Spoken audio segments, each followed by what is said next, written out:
Evening everyone. First of all, apologies if the microphone sounds a bit weird. It may actually sound no different at all, but a little bit of the rig broke off, so I may have to get another one of those. And see, I haven't even been watching the World Cup. I for the first time ever, have actually decided to boycott this one. Obviously, I'm not oblivious to the results, but I haven't actually been watching any of them. But yes, I am aware that for those who really do enjoy watching the football, that is what they will be doing right now. So yeah, we may have fewer people on than normal, but I thought we would talk about, oh, I need to get my thing up, that's the wrong one. What Rishi Sunak's got to face this winter. The strikes being the most notable. I think that's what we'll spend the most time on. But he has, and the thing is, I'm going to, just before I go over what he's got to deal with, when I go through this list, I think to myself, I look at it and think to myself, I don't think Rishi Sunak and his Tories are getting this right. I don't think they're playing it right. But there's always part of me that thinks, look, you know, Conservatives in particular, I'm very loath to assume they're making mistakes. They're very data driven. You know, they spend a lot of money on polling. As they're the government, they will also be able to justify public money being spent on polling to make sure that they know how members of the public are reacting to certain policy decisions, certain ways of phrasing policy decisions. And I was reading something very recently, like the last day or two, that suggested that Liz Truss, when she became Prime Minister, stopped a lot of polling. Actually, I'm not suggesting all polling, but you know, apparently she'd said something like, oh, she doesn't want her MPs to be constantly bombarded with bad news, so she basically just stopped the bad news. It didn't change the public opinion. The polling is a way of measuring public opinion, doesn't change it. So she was just denying herself an understanding of how the public were reacting to her policies. So apparently, the reason why she went as far and as fast as she did is because she had no idea that the public were reacting so poorly to her policies because she'd stopped polling them.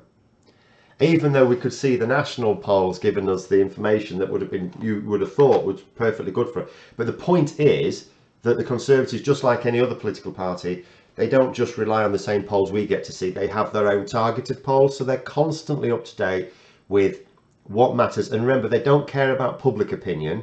It's their public opinion, the swing voters, the target voters. So I always have in the back of my head, as badly as it seems to me that Rishi Sunak is preparing for this winter, you know, maybe there's something in it, maybe there is some plan, I don't know. But in fact, we'll go with this question first because this is related to it, because strikes are the biggest one. It says, do I think that Sunak is going to go all in with his policy of intransigence against the unions in the hope that public opinion turns in his favour over Christmas? Right. Yeah, yes, seems to be what he's doing. I am just going to show you something really quickly. Let me get on the right one here. Now, before I show you this, so I think the last time I did a video, it might have been a week ago, when I did a video on like public opinion, because you keep your eye on the polling, public opinion polling. Now, we don't get this updated all the time. You know, YouGov tends to be my go-to pollster. Ipsos are quite good as well. Some of the others are decent for some things. And I've been keeping an eye on the polling for public opinion for certain industries. And I think up to a week or so, well, maybe a few weeks ago, it might have been a month ago, I'm completely lost with time. But there was a point where you could see the public, there's no overwhelming support or opposition, but there's more people in support of the striking workers than against. Part of the reason, I'll go over that if it's not obvious, but generally what you find in the polls is when it comes to emergency service workers, members of the public tend to be less supportive of strike action. So nurses, for example. Now look at this. Get rid of that, put this in. So this is YouGov. Should nurses be allowed to go on strike? obviously we can, I'm reinterpreting the question, but I think it's reasonable to suggest if you think nurses should be allowed to go on strike, you're in favour of them going on strike at a particular time. Now look what's happened to public opinion. The pink is in favour, the purple is not in favour. You can see here, it's sort of been, you know, quite similar, goes one way, goes... All of a sudden, this last one was 28th of November. As I say, it's not updated as frequently as voting intention. Sudden big surge in support, public support for nurses going on strike. Now, we can sort of imagine what will happen if we filter these out. Remember, the Conservatives are only interested in their own voters, and this is what I mean about the Conservative policy. They will look at this. Actually, they won't look at this because this includes their core support. They're wanting their target support. But you can see Conservative voters are much more likely to be against them going on strike. And, you know, and that's the thing when you're sort of looking at these sort of polls. This just gives us a view of public opinion, general public opinion, what the Conservatives are interested in their target voters, how is it playing to their target voters. And it can look, from our point of view, like it's a complete dog's dinner of a policy, that they've got the public against them and all the rest of it. But we don't necessarily know that, only they know that. Anyway, you're Scottish, you don't like football. I'm not boycotting the football. Well, I mean, yes, there'll be people who just don't actually like football. To be honest, I watch much less sport than I used to. I admire my political strategy knowledge conveyed, but I'm disappointed that I've discounted the Ford report and the Labour files. I've not discounted the Ford report, but the Labour files are exactly what I said they were. They're basically just a load of things that are released by Corbynites who want to revise history. I can't really put it as any simpler than this. I'll just do this because this isn't part of the main thing. But just, I cannot put it any simpler than this, right?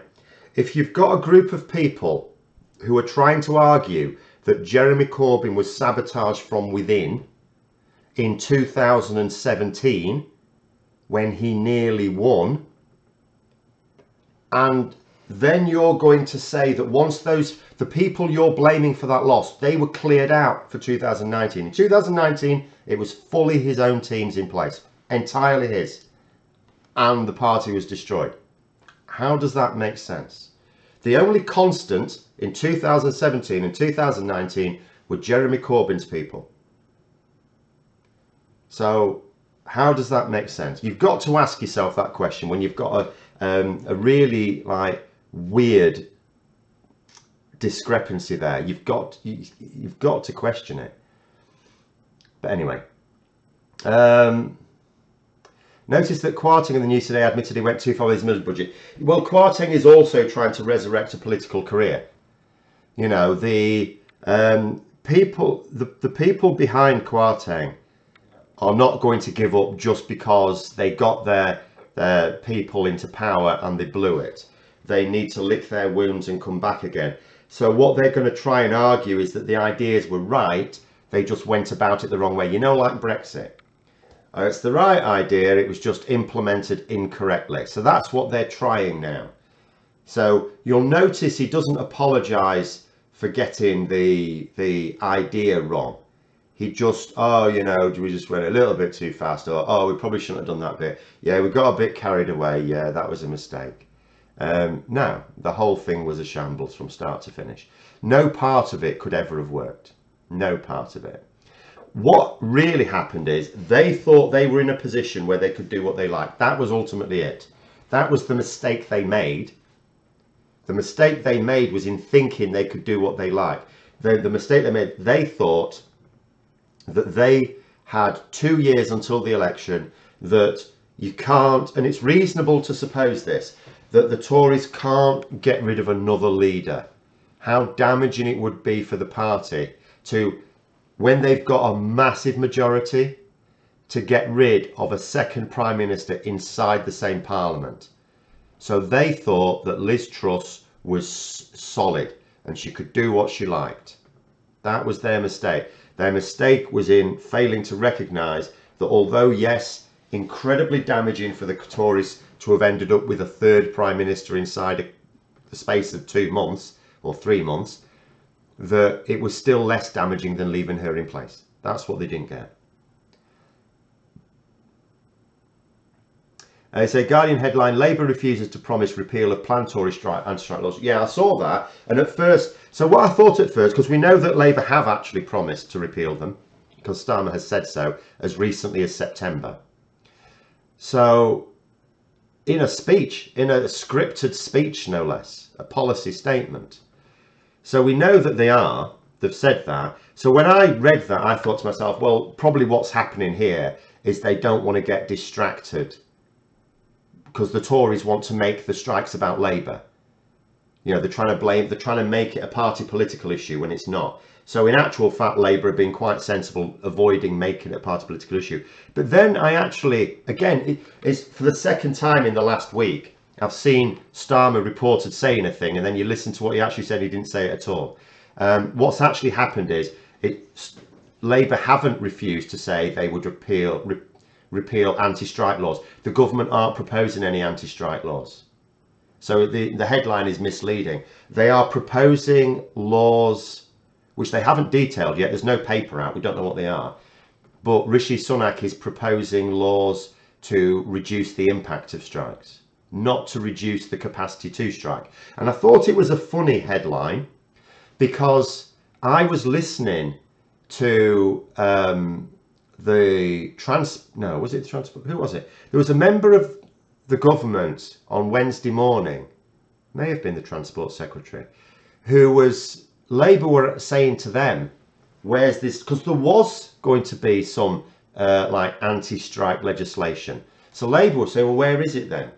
Where's this anti-strike legislation? And the government minister was saying that they're not going to go ahead with it right now, or they're kicking it into the long grass because there's no support for it.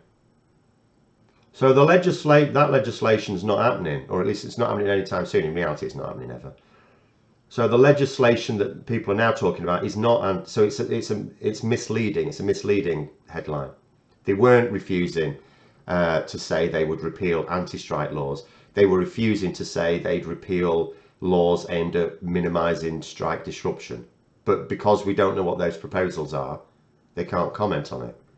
Like, no one argues the need to minimise disruption for certain types of strikes. So you can't automatically rule it out. So that's all that was. Reeves said that she would not put money into swing seats. Her words, you mean marginals.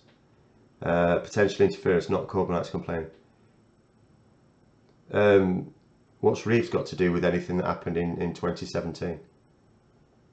But I won't keep coming back to this because I have gone over it enough times. The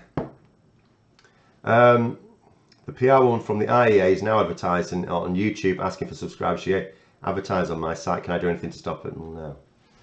I mean, the way adverts work on YouTube is I either manage them or I let YouTube manage them. I'm letting YouTube manage them. I mean, I've had Nigel Farage advertise on my channel before.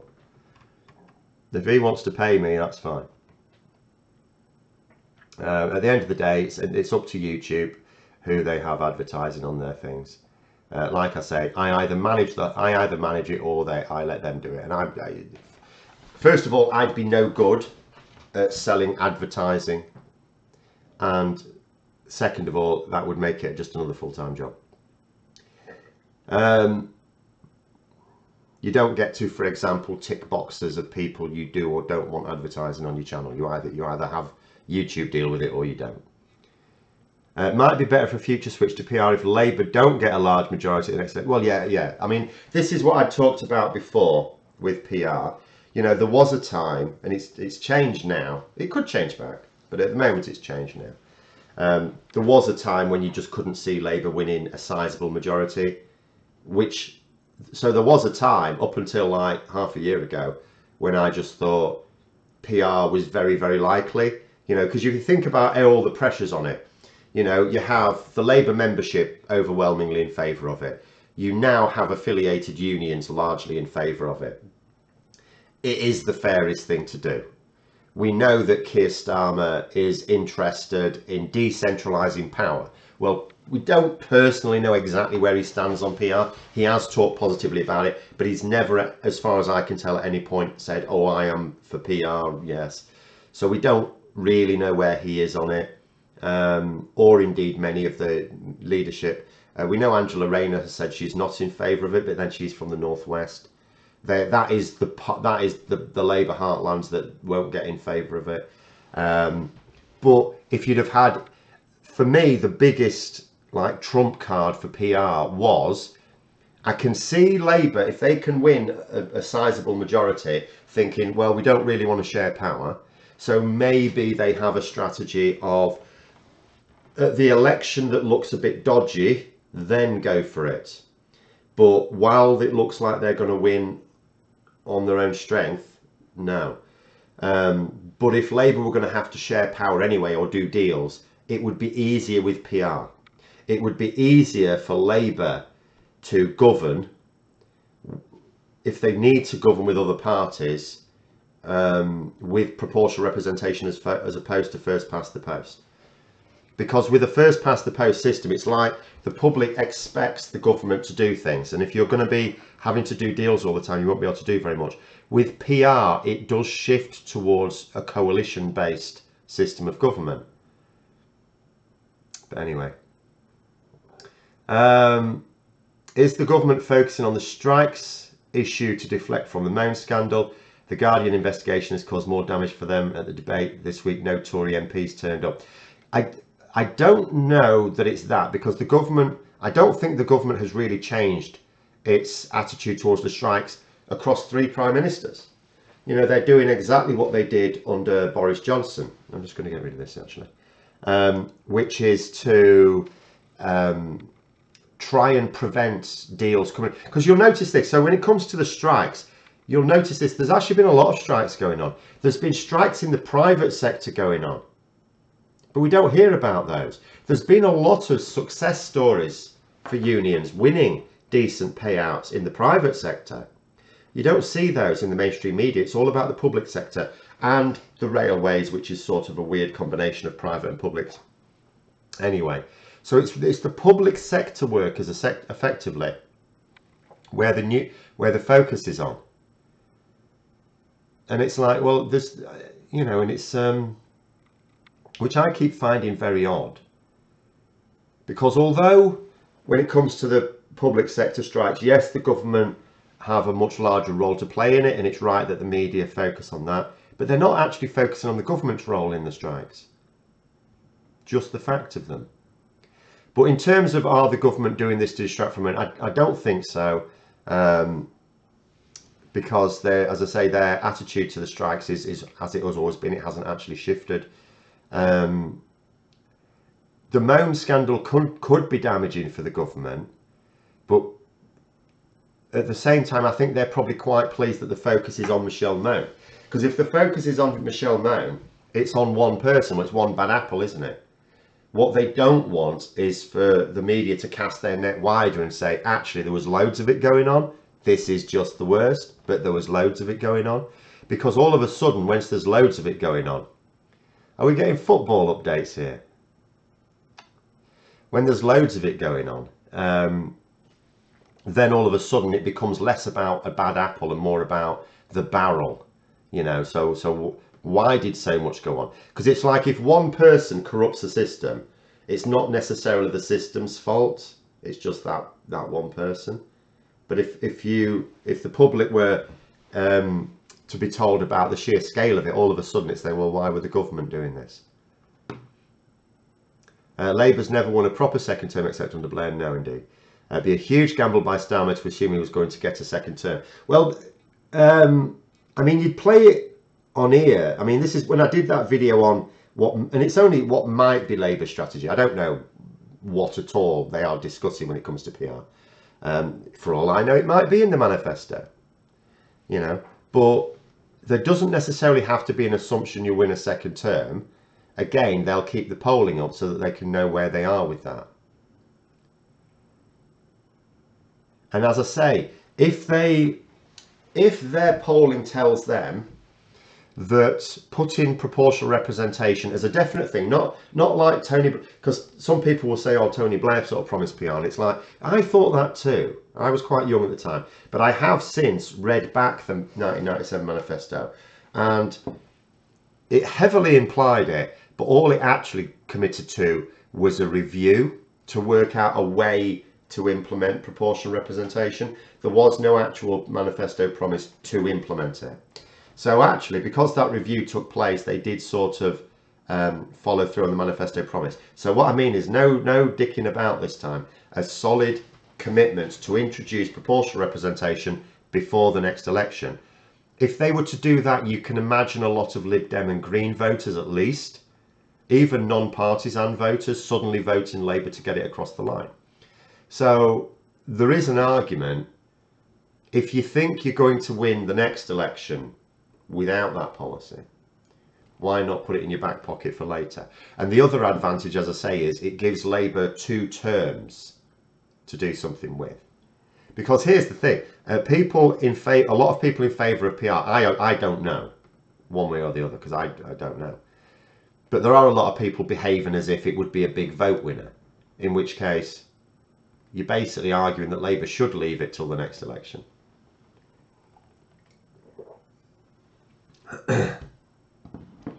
Under PR, if Labour split between centre-left and hard-left, would the hard-left be willing to compromise into a coalition? Well, it'd either that or they wouldn't rule.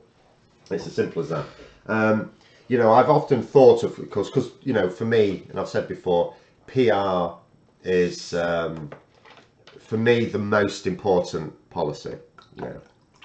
Because whatever other policy I think is really important, I just cannot see it surviving more than 10 years without proportional representation. I don't imagine proportional representation eliminates the Tory threat. It just sort of massively blunts the threat of a narrow interest group capturing a broad church party like the Conservative Party and therefore running the country as a clique. That's what it protects against. In terms of how it would affect Labour, inevitably there's no need anymore to have a party that is this broad church. I don't think it would happen overnight. I think it would take time, but there is no need for Labour to try and capture the whole of the left wing, and there's no need for the Conservatives to try and capture the whole of the right wing, because it's perfectly feasible then to have 2 large-ish, I mean, I say 2 largest left-wing parties. In reality, the Green Party is a left-wing party as well, and they would grow larger. So the question is, what would happen? You would imagine a hard left group forming, and yes, these tend to be people who are very uncompromising. But if they are uncompromising, they'll shut themselves out of power. So in a way, it will be good, or hopefully it will be good. It's not guaranteed. If it forces them to have to learn to compromise with others whose views are different, because at the moment that's not where they are. The hard left in this, you know, that's the definition of hard left, won't work with others. So their plan is always to seize power by some way or other. Obviously Trotskyites want to seize power with tanks. Many on the hard left are not that extreme. So what they seek to do is to take over a political party. I mean, as far as you can understand it, as far as they're concerned, the BNP managed it with the Tory party now. So why can't they do it with Labour? What they fail to understand is that the people they keep championing are strategic morons. Are the legal QCs KC now? Yeah, they are KCs now.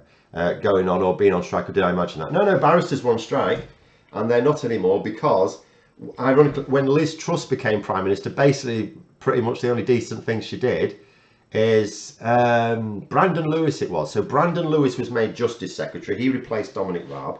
He immediately struck a deal with them, which they accepted. So that was a case of the government going, yeah, we need to do a deal here, because barristers were properly on strike. They were properly on strike. They were doing nothing. Because in actual fact, although people think of barristers being quite posh people, the rest of them a lot of money, they are actually the worst paid of all, because they're not even on minimum wage. You know, you get paid per case, and if your case takes a stupid amount of time, then you just get your flat fee. So you're not really getting paid at all. And it's been like that apparently for decades, generations even. You know, even in Victorian times, there were tales of barristers who were like living on bread and water. In fact, I think there's a line in that in Gilbert and Sullivan, isn't there? But anyway, they say unless Starmer changes stance considerably, he's going to lose the votes of those who are holding their nose just to get rid of the Tories. You say that, and yet again, it's one of these things where, like, Keir Starmer, I don't know how many times I have to keep saying it. At the end of the day, Keir Starmer is a human rights lawyer. You don't become, like, there are some professions where you would think mostly it's caring people who go into it, but it could also be for the money. Like doctors, the majority of people who become doctors are clearly caring, but some of them are just very clever people who want to make a load of money, right? So you can have doctors who aren't very kind either. But human rights law, there's no extra money in that. You know, you can become a lawyer to make money. Although, as we've seen, a lot of barristers don't make any money. But you know, if you're good, you can make a lot of money out of being a lawyer, but not a human rights lawyer. Yes, you can make money out of it, and he has made money out of it. But it's no more lucrative than other forms of law. Why not commercial law? If he was just a hard-nosed, lawyer, commercial law pays a fortune. I think, wasn't that Swella Braverman's line? She made a lot of money from that. I think Dominic Raab tried it, but he's a bit thick, you know. So you look at it, and you look at, before Starmer became Labour leader, you just look at everything he did in his life as a human rights lawyer, even representing striking miners in the 80s for free if they couldn't afford it. He represented them for free. You know, you look at his career and you think, this is not someone who is an arsehole, right? So you look at the situation now, and it has to be strategic. And the thing is, you can try and say that the strategy is not working, but it's really hard to try and say that when the polls are saying that Labour are going to win a majority. Now, if ultimately it all falls to pieces, then you can say, well, they ended up getting it wrong. Okay. But at the moment, as far as can be told, he's not getting it wrong. The strategy is right. What the issue is some people are thinking, well, I keep talking to people who say that they would vote Labour, but for this, so now they won't. And so they're imagining that this is replicated across the country, but it's not. It's your little echo chamber.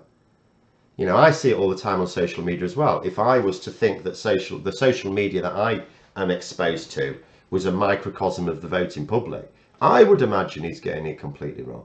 But strategically, it's unpalatable, some of the implied positions they're taking, but it's clearly strategic, and the strategy is working. How can Rishi Sunak distance himself from more scandals as he was Chancellor and signing the cheques? All he had to do, and I say all he had to do as if it was simple, all he had to do was stamp his mark.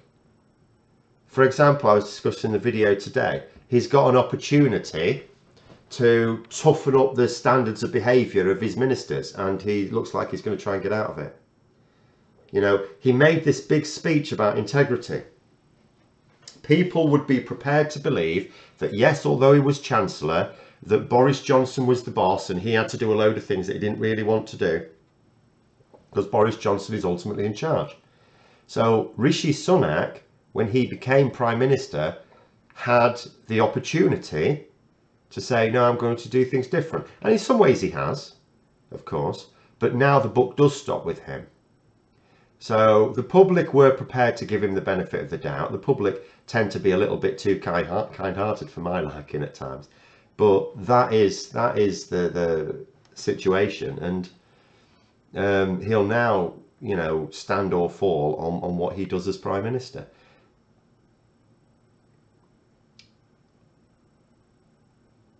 Could the Public Order Bill or Act be used to stop the strikers? Well, if it could, I mean, again, I'm not a legal expert. If the government already had tools that they could use, why wouldn't they have used them? At the end of the day, there are already a lot of legal constraints on the ability to strike. I don't want to speak too much on it because, again, not a legal expert. It sort of feels right. You know, I obviously was only very, very small in the 70s, so I wouldn't have known what was going on. I can appreciate that it was too far the other way in the 70s. You know, strikes ultimately have to be driven by the members, and all too often it wasn't. All too often you had a situation where people were being brought out on strike and members generally weren't necessarily in favour of it. I think now you cannot argue with the measures that you have to go through to be able to go on strike. Will Labour reverse the Cumbrian coal mine decision as Miliband stated? So let me try and get this right, because again, the devil's in the detail. I think, what did Miliband say exactly? They said that they would oppose it whilst in opposition. They did also say something in government, and obviously Miliband hasn't shot his own mouth off. You know, it will have been discussed with Starmer before he made any statements. Ed Miliband is not an idiot, and he is not someone who shoots his mouth off. So it will be established position. It did sound to, I'm trying to remember the exact wording, but it did sound to me like that coal mine would not have a very long-term future under a Labour government. The trick for Labour, where the Tories will think they've trapped Labour, is if they think they can have it up and running with it employing people by the time Labour come to power, they'll think that Labour can't, as their first act, close a business down that costs however many jobs. So Labour's trick would be making sure that none of those people end up unemployed. But Labour certainly did give the impression that that mine will not have a future under their government. But I can't remember the exact wording. Because especially after this last week, I am now very, very interested in listening to exact wording, because there's an awful lot of people who will quote a Labour statement, and then it turns out that it was actually not just they've applied a different interpretation, but they've actually just straight up got it wrong. So I'm being a little bit more cautious at the moment than I normally would. Will Labour government under Starmer seek to change to a mixed economy model? I really don't know exactly what their economic model will be. Until they announce it, I can't really know. And they're not announcing a lot. They're announcing certain policies. They're certainly announcing certain intentions. We can sort of tell. I don't necessarily know how much of a big shake-up in the economic model there will be, because when you've got Labour championing things like removing the tax status, the charitable status, so the VAT exemptions for like private schools, you can look at a policy like that and you can say, yeah, we totally agree with that. They're clearly not charities. But then you also think, and getting rid of non-dom status, and again you can go, yeah, in favour of that. And you can be individually in favour of these things, but then you think about it from an economic point of view. What is the point of these policies? The point is to find little pockets of funding. So Labour obviously are going to invest more in infrastructure. They know they need that investment. They're not going to wanting to preside over managed decline of our public services. That's not what any Labour leader stands for. So they need money. They also know that they can't just change the economic model for two reasons. First of all, the public won't wear it. Doesn't matter how much left-wing economists moan that there's other ways to do it, the public will not buy it. They won't believe it. And secondly, we saw what happened with Liz Truss and Kwasi Kwarteng. Labour cannot afford that. Even the Tories couldn't afford that. Labour certainly cannot afford it, because they won't have anyone in the media backing them up. No one. Which means they'll have no public backing them up. So we do know that they'll basically stick to the same sort of fiscal reality that the Tories do, which means if they want to invest more money, they're going to have to raise more. Now, we can look at examples of hideous waste that the Conservatives take part in at the moment, but there's going to be they're going to have to raise money. And when you look at policies that are all about, you know, saving a few billion here or a few billion there, so they're clearly trying to find lots of, rather than one big policy, that, you know, a different economic model might represent. They're obviously looking for lots and lots and lots of individual sources of revenue that will add up to, say, 100 billion or something. You mean trying to sell everything off? I don't think they're going to sell anything off. The difficulty for the moment is that they are going to have to keep using some private, like Wes Streeting gets it in the neck the most, obviously, because the NHS is a very sore point, and he is openly saying that Labour will use private healthcare to bring the waiting list down. And there's some going, oh, you should invest in the NHS. And it's like, he said he's going to invest in the NHS. Whether it's enough is another matter. You know, I will wait until they do it then.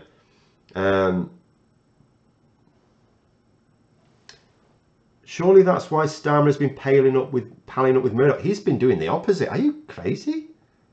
Keir Starmer has actually been keeping the media moguls at arm's length. He has not been palling up with Murdoch, and nor will he be able to anyway. Keir Starmer and Murdoch hate each other's guts on a personal level. You know, he writes articles for the papers. He engages with the readers. He has not at all been getting himself closer to the actual people who own these papers. Not sure where you've read that one. He remains very much at arm's length from them. I don't think you're going to find any photos of him sharing a glass of champagne with Rupert Murdoch.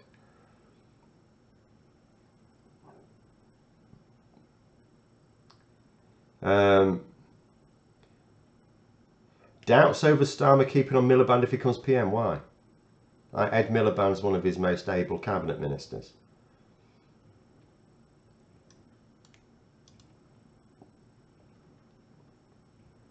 Let's have a look. You say, Stanley Bates here, his human rights commitments were a long time ago. No, they weren't. They were up until a few years ago. He only became an MP in 2015. It was a lifetime of being a human rights lawyer. A good one as well, an effective one.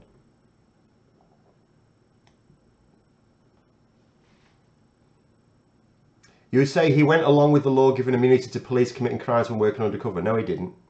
That is, wherever you've read that from, that is a lie, because I know exactly what bill you're talking about. He did not support that at all. In fact, you know, he whipped MPs to abstain on that one.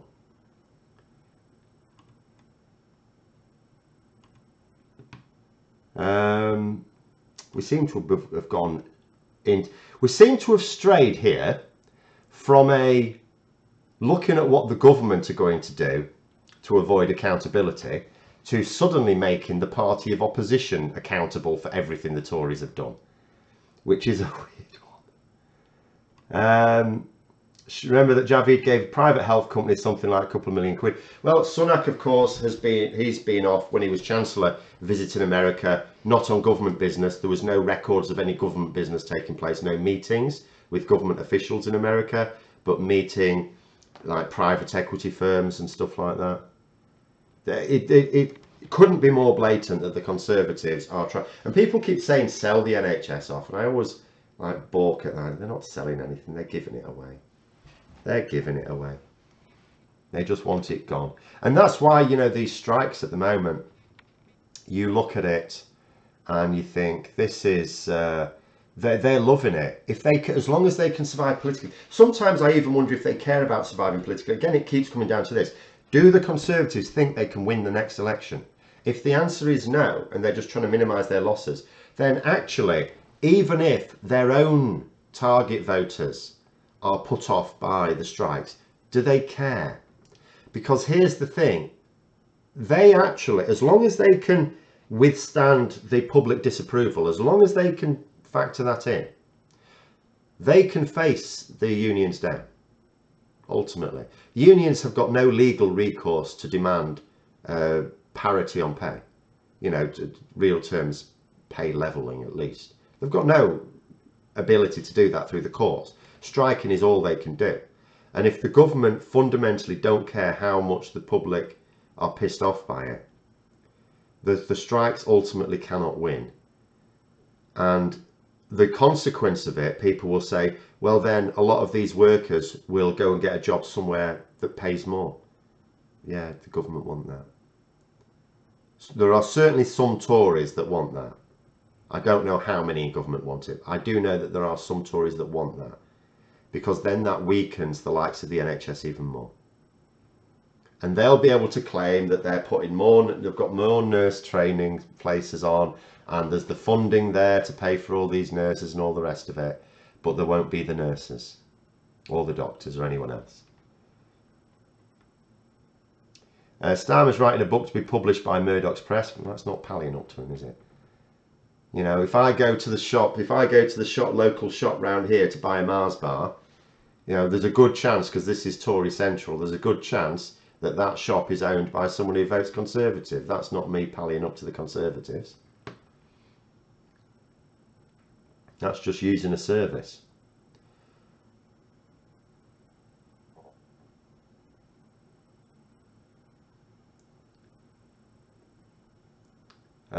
Where's David gone? Sorry, when David was Health Secretary. Who's David? Do you mean David Miliband? I don't think you can.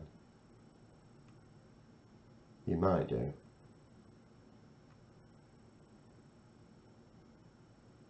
I don't know. Just said David. I can't actually see David who. I can't think of another David.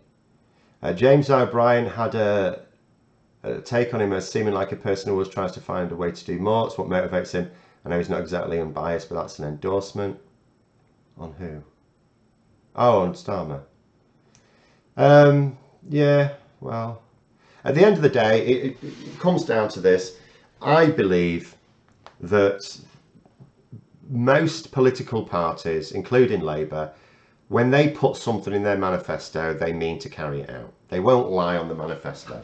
The manifesto will be the policies. The leadership won't necessarily always believe in them, because remember, your manifesto is all about getting yourself elected, as well as what you think you need to do for, for the country. But everything that's on it, they will intend to carry out. I think that's one of the big differences with the Conservatives. I would be much less scathing of the Conservatives if they were at least honest about their policies. If they said, look, within the bounds of how far you can be honest in politics, but if at least their manifesto contained what they actually intended to do, not just what they actually intend to do that's really bad, and all the things they're only saying to get voters to vote for them, but they just won't do it. Like, there'll be things in Labour's manifesto. There'll be things in Labour's manifesto that they put there because they're popular. They're within, if you sort of think about the sort of Labour sphere of acceptable policies, some of them will be acceptable, but no one in Labour's really fired up by them, or very few. But there will be some in there for the sake of getting elected, and they will carry them out because they've said they will.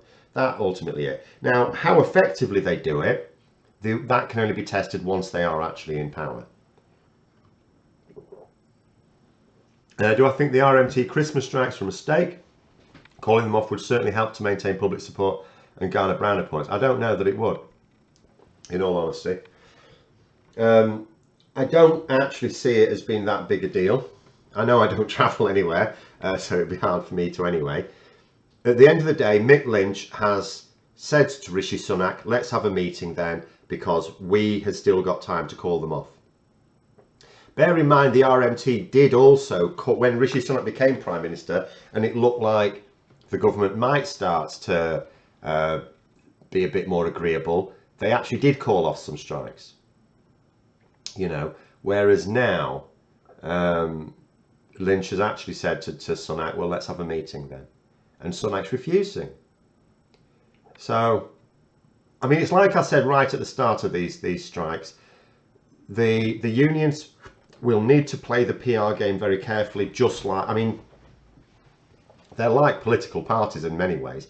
When it comes to strike action, they need to be able to play the PR game.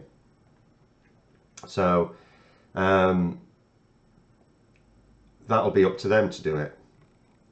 They obviously feel Otherwise, they won't be. They won't be. The idea of a strike is, of course, to maximise disruption. You know, to point out what are the consequences of this labour being withdrawn. It's basically, striking is basically a way of saying, imagine if you're not going to pay us properly, imagine what it'd be like if no one did this job. The strike is the way of showing people what it'd be like if no one did this job.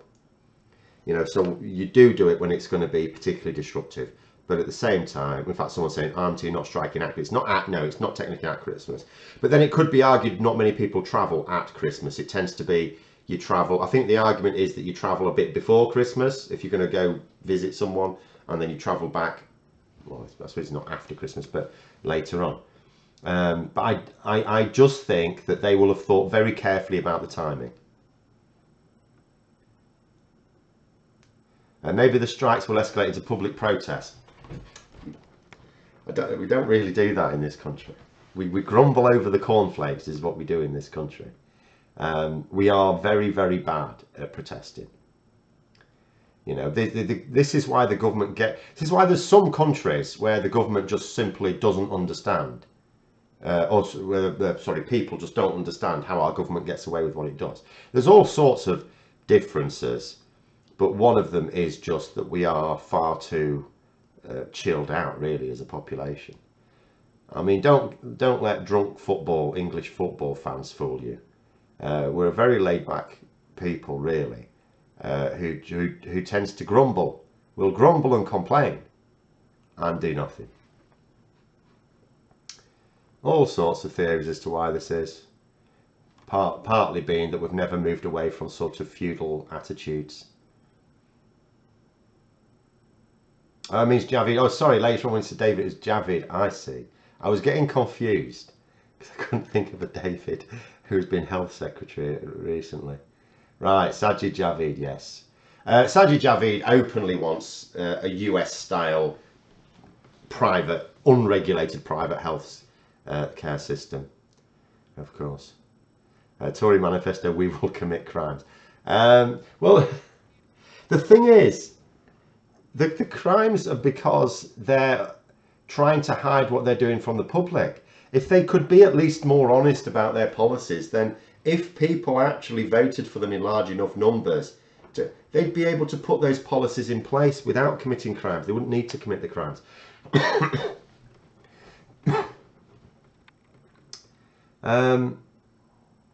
A deal was looking likely, but the government made a last-minute intervention and stuck a clause in that would scupper it, even though the rail delivery group were not demanding it. Yeah, this was about removing guards on trains, wasn't it?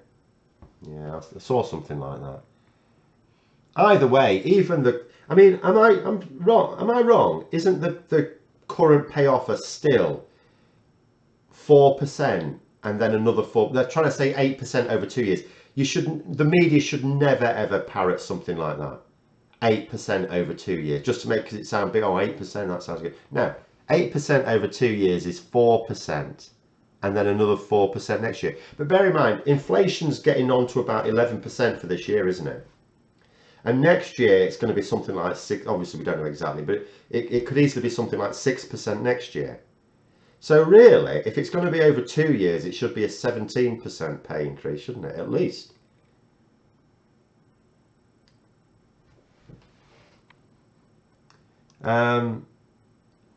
But I think the RMT, because someone was saying, oh, they've been offered 8%, that's really good, what they're up to. And the RMT Twitter replied, no, it's not 8%, it's 4% this year, 4% next year, P45 the year after. Because that's the other thing, the RMT are actually fighting on 3 fronts, well, not on 3 fronts, but 3 different things for which I think strikes are always justified. They're fighting against a real terms pay reduction, a hefty real terms pay reduction, justification number 1. They're fighting against forced redundancies. And because the forced redundancies are not intended to get rid of roles which are no longer needed, it's not like they're trying to bring in more automation or something, and that certain roles will not technically be needed for a person to do, that, you know, some new technology is going to suddenly allow more workers to do it. No, they're just removing roles that are necessary, that are useful to the business. They're wanting to remove them, which means that for the remaining workers, their work will be harder and less safe. You know, for example, not having guards on trains makes the passengers and the driver less safe. So 3 things there, which is why, you know, I think I will tend to mention the RMT more than others. It's not that their members are worse affected than some others. It's really just that they are facing all 3 of those things. Matt Hancock standing down, shocker, strictly here it comes. Well, he's standing down apparently because the news came out first of all when I think a lot of people saw it. So Matt Hancock publishes a letter saying, I'm not standing. I've got some exciting opportunities to make some money, so I'm not standing. Then it transpires that the night before, his local constituency party had a meeting and they voted that they didn't want him to stand in their constituency at the next election. So it was a bit like someone being forced to walk the plank and then saying, I've started a new hobby, it's walking the plank. Totally my decision. RMT already settled with ScotRail and Transport for Wales. They're not even near inflation. No, in reality, see, I mean, I'll show you where the problem is. But oh no, I'll just have to explain it empirically. In reality, usually, if you've got, obviously, inflation is really high this year, and it wouldn't normally be considered reasonable, even for unions, to expect an at-inflation pay rise if the economy was really crashing and burning. But what's tended to happen before is we do have recessions. Recessions happen. You know, we had the last one under the Labour government. But the reason why that didn't trigger mass strikes is because even though there was excuse me, a significant reduction in real terms pay, but what happened was, because they'd had years of above inflation pay increases, so all of a sudden when you have one, when you're taking a real terms pay cut, it's like one or 2 years to ride this recession out. You've already been getting decent pay increases up to that point, and recessions don't happen all the time. It's like, you know, 10-15 years or something like that between recessions. And you know, and then you expect that afterwards, once you've ridden the storm out, you'll start to get decent pay increases again. What's happened here is people never got the decent pay increases from the last recession. So we had a couple of years of economic damage at the end of Labour's time, although at the end of it, people still had a net increase in pay, like real terms pay. You know, people were still on average earning more than they were when Labour came to power, even after the crash. But then the Tories came in and it just never, there was never that period of wages increasing. It didn't happen. You know, I was looking at it earlier, the average, the median income in this country is about £3,500 a year lower than it would have been in real terms if it had stayed in line with where it was at the end of Labour's time in office. Never mind just before the crash, just before their recession. You know, just at the end of Labour's time in office, people are £3,500 a year worse off, the median income. So there'll be some that are worse off.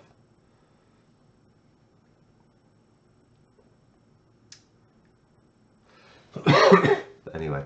Rail operators are shackled and legally bound to do what the government says. Yes, indeed. Which is why this is why I said at the start, it's sort of like it's a weird combination of private and public sector.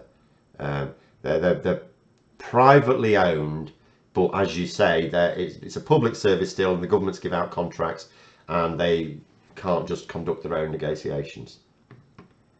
Which is why it's sort of lumped in. It still seems to be newsworthy along with all the other public sector strikes. Similar with the post office, managers want to see it sell it off to a private equity firm turn it into a parcel delivery service, thousands of workers will lose their jobs, yes.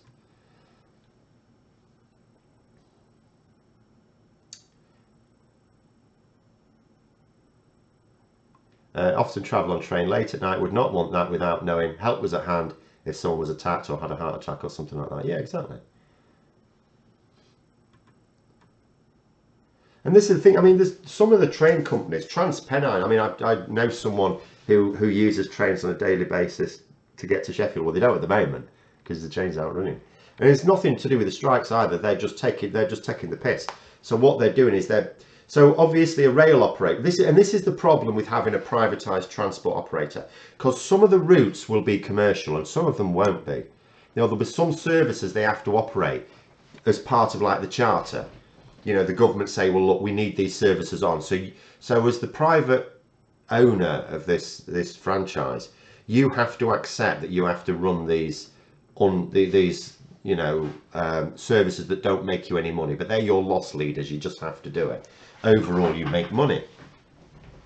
And they've been using the strikes as an excuse to stop these, basically. They've been going, oh, sorry, strikes disrupted it. Oh, we've had to cancel this service. No, you haven't. No, you haven't. You've just chosen to do it to screw everyone over. And again, if that's something that's not being reported, or at least not properly. You'll see it in like the Guardian, but you won't see it anywhere else. Quick question: the average cost per house is set to go up to. Hang on a minute. What? The average cost per house is set to go up to £3,000 from April. Will the cost ever go down, or will it keep rising? Do you mean the increase in house prices?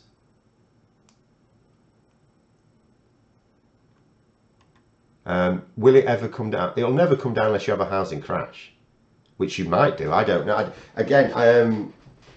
I'm not. I have no real interest in the housing market. So every now and then it's interesting.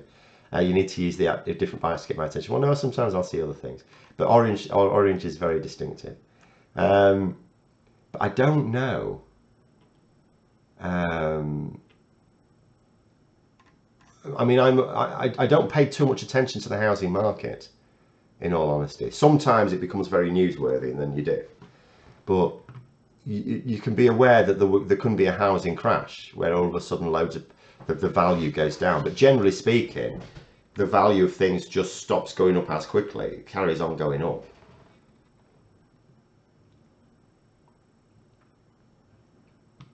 With the low temperatures being cutting logs for neighbours, they can't afford coal. They won't admit it, but I know they aren't taking deliveries, as have some comments. Really shocking. What's this?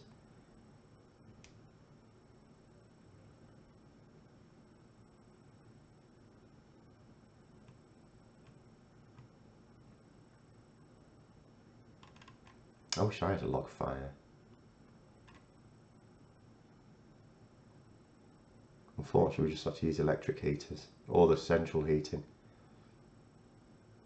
But the low temperatures is one of the things that Sunak may have to deal with as well, because I say deal with, if they haven't planned for it now, they're not going to. But they were hoping obviously for a mildish winter, and it's not looking very mild at the moment. You have a friend in Aberdeen, her pipes freeze on occasion. Ew. Is that no central heating then? I mean, I have to say, the last house I rented was in Scunthorpe, and it was actually a very good house from a point of view of insulation. It was quite a rare beast. It was well insulated, so you didn't actually need to use much heating. But the central heating was useless because the idiot who installed it put the thermostat in the hallway. Too many people do that. Why do people do that? Anyway, this particular hallway never got hot. So if you put the central heating on, it would just get hot. Doesn't matter what you set the dial to, it made no difference. It would just get hotter and hotter and hotter and hotter until it was like being in a sauna. So what I ended up doing was just go, well, there's only me in the house anyway. So I used to just put it on for a couple of hours, morning and evening, literally just to stop the pipes freezing. And then I would use a local electric heater in the room I was in for actual heat.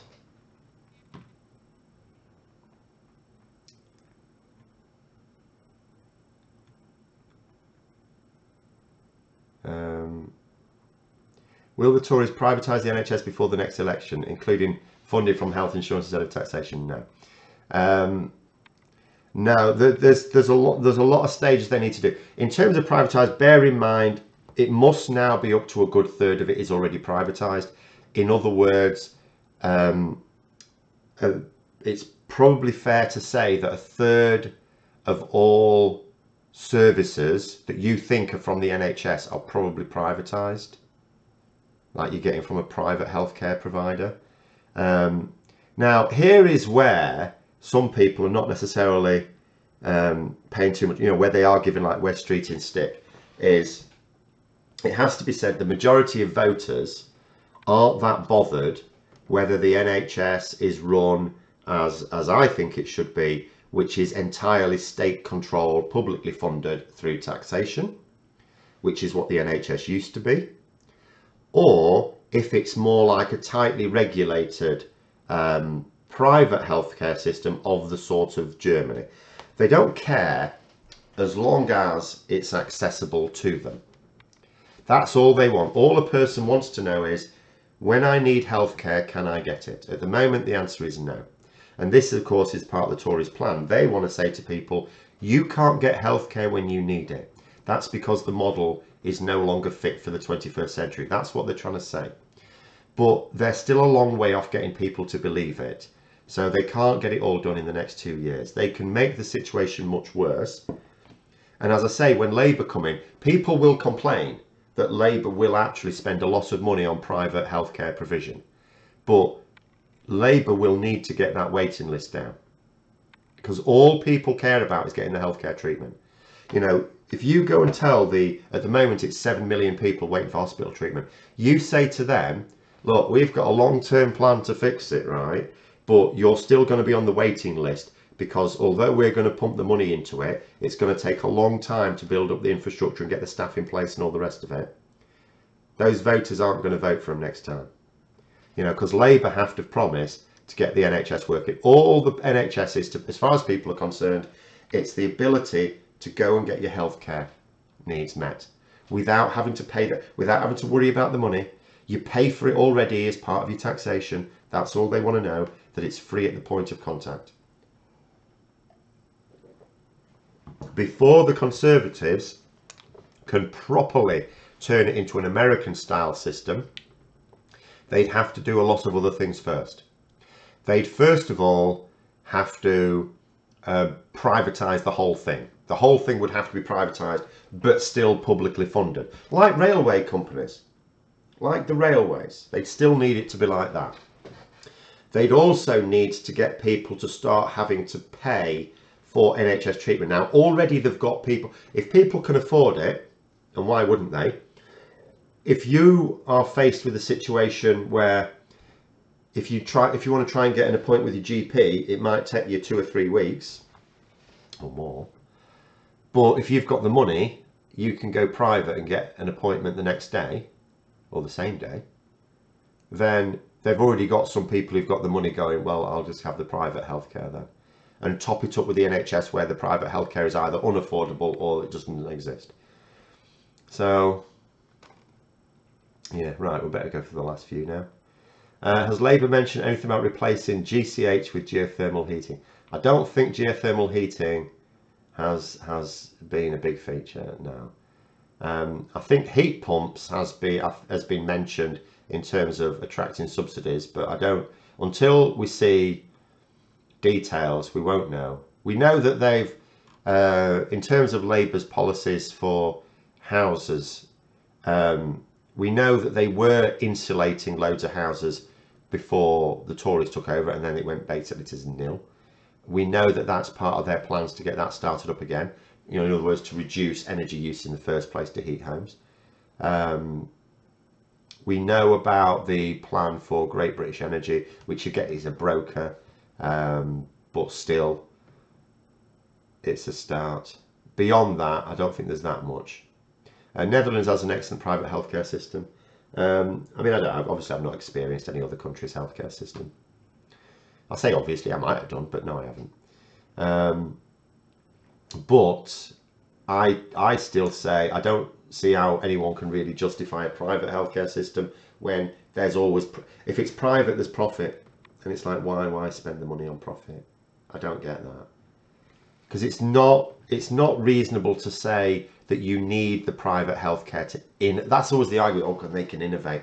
No, a massive statewide healthcare system can innovate better, because when you've got a healthcare system that is national, like covers everything, you can have a large research and development or team in it. So no, I'll never go for that. I've never seen it. It can be effectively delivered, but it will always be more expensive than it needs to be. And the cost of living is already really high here. But anyway, right. I feel guilty about being moved to a private health service ward on my last infusion treatment because the specialist hospital was overbooked due to other Tory failures in the last 12 years. There's no point feeling guilty about it. It is what it is. If you go to an NHS hospital, a good portion of what you see is actually private healthcare. A good third of it on average. And I'm only guessing the third because I think it was something like 27% before COVID, and we know there was a massive ramping up of private contracts being given out for what were previously NHS services, including children's cancer care.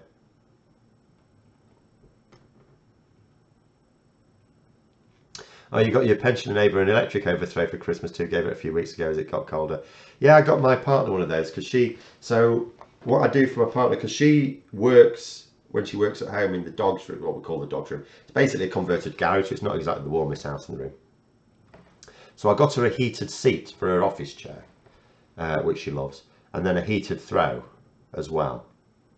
Although, really, I don't know. See, I think it's really weird. It's usually the case that women want the room to be a bit warmer than men on average. But for me, it's the other way around. I feel the cold more than she does. Will Labour under Starmer embark on a council house building programme to replace all the council houses which Thatcher sold off?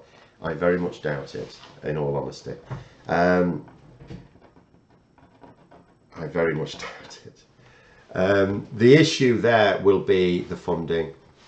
Again, with Labour having to stick to effectively Tory fiscal rules, large scale investment like that is probably not on the cards.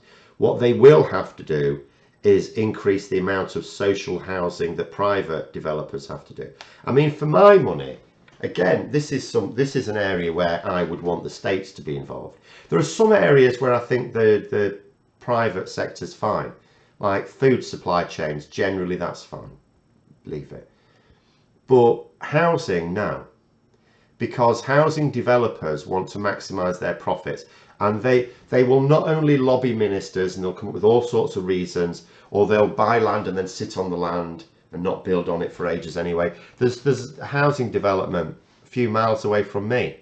Apparently that's been in the works for over 10 years. The houses still aren't ready. What's this one? So for me, I would have the government buying land that's suitable for development, having like a government department for house building. There is a housing department, but it just like regulates for it. No, actually build the bloody houses. Have government architects and builders, and build bloody houses. And then what I would do, minimum bricks and maximum profit, yeah. Then what I would do is I would turn houses into very much something like student loans. So if you had enough housing, there's no reason not to say, so when someone has come of age, they've done their education, all the rest of it, they're ready for work, say, right, you can have a house. It's not like for free, you pay it back, but you're effectively given in the same way as a student loan.